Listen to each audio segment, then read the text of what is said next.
पंतप्रधान नरेंद्र मोदी यांच्या हस्ते नवी दिल्ली येथील भारतीय कृषी संशोधन संस्थेमध्ये अधिक उत्पादन देणाऱ्या, हवामानाशी जुळवून घेणाऱ्या आणि जैव संवर्धन युक्त 109 वाणांचं लोकार्पण केलं जाणार आहे। यावेळी पंतप्रधान शेतकरी आणि शास्त्रज्ञांशी संवाद साधणार आहेत। काही दिवसांपूर्वीच केंद्रीय अर्थसंकल्पात याबाबत घोषणा करण्यात आली।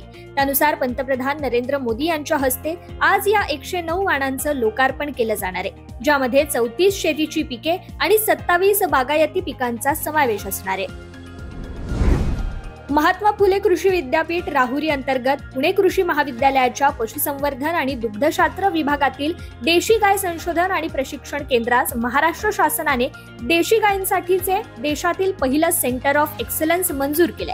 राज्याचे उपमुख्यमंत्री अजित पवार यांच्या विशेष प्रयत्नांतून आणि राज्याचे कृषी मंत्री धनंजय मुंडे यांच्या सहकार्यातून महाविद्यालयास हे केंद्र मंजूर करण्यात आले। देशी गायींसाठीचे देशातील पहिले सेंटर ऑफ एक्सलन्स मंजूर झाल्याने या संशोधन केंद्रातील सर्व मूलभूत सोयीसुविधा बळकटीकरणासाठी तब्बल 71 कोटी रुपयांच्या भरीव मदतीची तरतूद करण्यात आली असल्याची माहिती महात्मा फुले कृषी विद्यापीठ राहुरीचे कुलगुरू डॉक्टर प्रशांत कुमार पाटील यांनी दिली। कापूस, सोयाबीन आणि तेलबिया पिकांची उत्पादकता वाढीसाठी मूल्यवर्धन साखळी विकासावर लक्ष केंद्रित करण्यात आले। राज्य सरकार पुरस्कृत या योजनेसाठी कृषी विभागाने पुढाकार घेतला। यामध्ये शेतकऱ्यांना विविध योजनांचा लाभ देण्यासाठी आराखडा तयार करण्यात आलाय। राज्य पुरस्कृत एकात्मिक कापूस, सोयाबीन आणि इतर तेलबिया उत्पादकता वाढ आणि मूल्य साखळी विकास योजनेअंतर्गत महाडीबीटी पोर्टलवर राबवण्यात येत असून यामुळे कापूस, सोयाबीन आणि इतर तेलबिया आधारित पीक पद्धतीस चालना देऊन शेतकऱ्यांच्या उत्पन्नात वाढ होण्यास मदत होणार आहे। लातूरच्या उदगीर तालुक्यातील अनेक गावात चक्रीभुंगा, पाने खाणारी अळी, घाटे अळी तसेच इतर किडीचा मोठ्या प्रमाणात प्रादुर्भाव दिसून येतोय। कृषी विभागाकडून मात्र या संदर्भात दुर्लक्ष होत असल्याचा आरोप शेतकऱ्यांनी केलाय। किडी संदर्भात गाव पातळीवर कृषी विभागाकडून कोणत्याही पद्धतीच्या औषधांच्या फवारणी संदर्भात मार्गदर्शन होत नाहीये, त्यामुळे शेतकऱ्यांची अवस्था बिकट झाली आहे। तुमचं नाव? नरसिंग दत्तात्रय पाटील, मुक्काम पोस्ट तिवळगा, तालुका उदगीर, जिल्हा लातूर। सोयाबीनच्या प्रादुर्भावामुळे शेतकरी फार अडचणीत आलेला आहे। 3-4 वेळेस फवारणी करून सुद्धा आळ्या काही कंट्रोलमध्ये येत नाहीत। कशा म्हणजे काय तुमची नेमकं मागणी राहणार आहे? मार्गदर्शन चांगलं पाहिजे कृषी अधिकाऱ्याचं।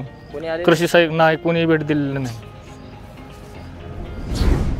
वैनगंगा, नळगंगा पाठोपाठ आता नारपार गिरणा नदीजोड प्रकल्पाला राज्यपाल CP राधाकृष्णन यांनी मंजुरी दिल्याची माहिती उपमुख्यमंत्री देवेंद्र फडणवीस यांनी ट्विट करत दिली आहे। नारपार गिरणा नदी खोऱ्यातून 10.64 TMC पाण्याचा वापर होणार आहे।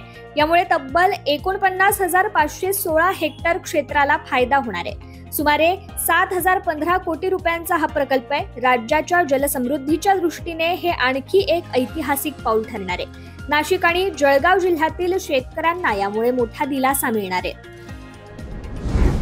बदनापूर येथील कृषी संशोधन केंद्रात तूर, मूग, हरभरा या बियाण्यांच्या विविध जातींचा संशोधन झालेलं असून हे बियाणे बदनापूरसह तालुक्यातील शेतकऱ्यांना खरीप आणि रब्बी हंगामात मिळत नसल्यामुळे येथील संशोधनाचा तालुक्यातील शेतकऱ्यांना फायदा होत नसल्याचं दिसून येते।